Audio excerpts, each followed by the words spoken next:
Eid special শিরখুরমার recipe. আর এই শিরখুরমাটা এতটাই টেস্টি যে এক বাটিতে মন ভরবে না, আরেক বাটি খেতে ইচ্ছা করবে।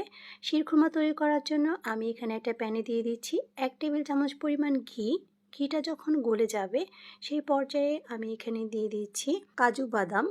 এরপর আমি এখানে দিয়ে দিচ্ছি কাঠবাদাম কুচি, দিয়ে দিচ্ছি কিশমিশ, আর আমি এখানে দিয়ে দিচ্ছি খেজুর। আমি এখানে খেজুরের বিচিটাকে ফেলে খেজুরটাকে লম্বা লম্বা করে কেটে নিয়েছি। আপনারা চাইলে কিন্তু এখানে যে কোনো বাদাম ব্যবহার করতে পারেন। এখন আমি বাদাম, কিশমিশ ও খেজুরটাকে 2 মিনিটের মতন ভেজে নিব। এটা ঘিতে ভাজার কারণে কিন্তু খাওয়ার সময় খুব সুন্দর একটা টেস্ট পাওয়া যায়। এরপর এগুলো ভাজা হয়ে গেলে আমি এগুলোকে একটা বাটিতে তুলে রেখে দিচ্ছি। বাদাম, কিশমিশ ও খেজুরটাকে তুলে নেওয়ার পর এখন আমি ওই প্যানের মধ্যে দিয়ে দিচ্ছি 1 কাপ পরিমাণ সেমাই। আমি এখানে কুলসুম সেমাইটা ব্যবহার করছি। এরপর আমি এগুলোকেও ভেজে নিব। আর এটাকে চুলার আঁচ কমিয়ে ভেজে নিতে হবে, তা না হলে কিন্তু নিচে থেকে সেমাইটা লেগে যেতে পারে। এরপর আমি এখানে দিয়ে দিচ্ছি 1 চা চামচ পরিমাণ ঘি। এরপর ঘিটা দিয়ে আমি এটাকে 5 মিনিটের মতন ভেজে নিব। সেমাইটা যখন ভেজে নেওয়া হয়ে যাবে তখন আমি এখানে 1 লিটার পরিমাণ জাল করে রাখা তরল দুধ দিয়ে দিচ্ছি। আমি কিন্তু এই দুধটাকে আগে থেকে জাল করেই ঘন করে নিয়েছি। এরপর আমি এখানে দিয়ে দিচ্ছি 1 কাপ পরিমাণ চিনি। আপনারা কিন্তু আপনাদের টেস্ট অনুযায়ী চিনির পরিমাণটা বাড়িয়ে অথবা কমিয়ে দিতে পারবেন।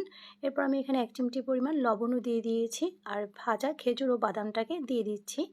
তবে অনেকেই আছেন যারা মিষ্টি খাবারে লবণ খেতে চান না, তারা চাইলে কিন্তু লবণটা স্কিপ করতে পারেন, তবে দিলে কিন্তু সেমাইয়ের টেস্টটা খুব ভালো লাগে খেতে। এরপর আমি এখানে গুঁড়া দুধ দিয়ে দিচ্ছি 2 টেবিল চামচ।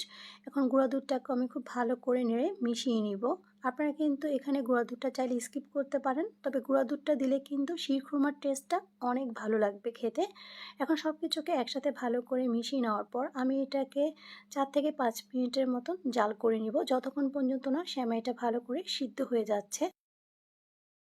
আমার এখানে সেমাইটা রান্না করে নেওয়া হয়ে গিয়েছে। দেখতেই পাচ্ছেন সেমাইটার কালার কিন্তু চেঞ্জ হয়ে ঘন হয়ে এসেছে, আর এটা দেখতে কিন্তু বেশ ইয়াম্মি লাগছে। আমি এখন এটাকে একটা বাটিতে ঢেলে নিচ্ছি।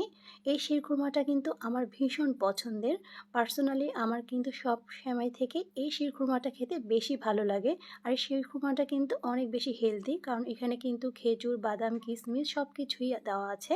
যারা নতুন রাঁধুনি আছেন তারা কিন্তু চাইলে এই ঈদে শিরখুরমাটা ট্রাই করে দেখতে পারেন। শিরখুরমাটা খেতে কিন্তু অনেক বেশি টেস্টি হয়। এক বাটি খেলে কিন্তু আরেক বাটি খেতে ইচ্ছা করে। আমার তো এক বাটিতে মন ভরে না, আমি তো 2 থেকে 3 বাটি অনায়াসে এক বসাতেই খেয়ে নিই। আমার এতটাই পছন্দের। আমি এখন এটাকে উপরে কিছু খেজুর আর বাদাম দিয়ে পরিবেশন করে দিচ্ছি। তৈরি হয়ে গেল ঈদ স্পেশাল শিরখুরমা। আজকে তাহলে এই পর্যন্তই। সবাই ভালো থাকবেন, সুস্থ থাকবেন। আল্লাহ হাফেজ।